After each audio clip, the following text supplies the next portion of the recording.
ఇదిగో బాబు, 2 గుడ్ల ఆమ్లెట్ అంటే ఎలా పడితే అలా కాదు. నేను చెప్తాను అలానే చేయాలి. ఇప్పుడు ఒక టమాటా తీసుకో. ఓయ్, ముందే చెప్తున్నాను, సగం టమాటాను మాత్రమే వేయాలి.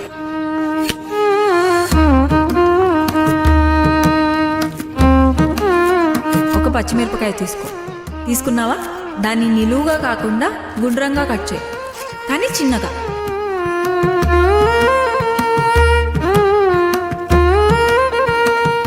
ఇప్పుడు ఒక ఉల్లిపాయ తీసుకొని సన్నగా తరుగు.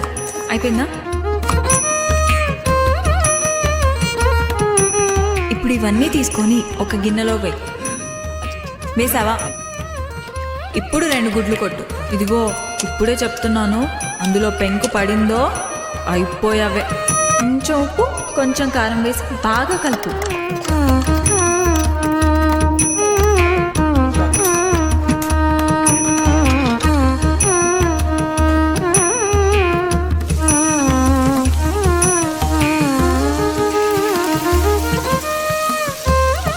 ముందే చెప్తున్నాను, ఆమ్లెట్ అస్సలు మాడకూడదు.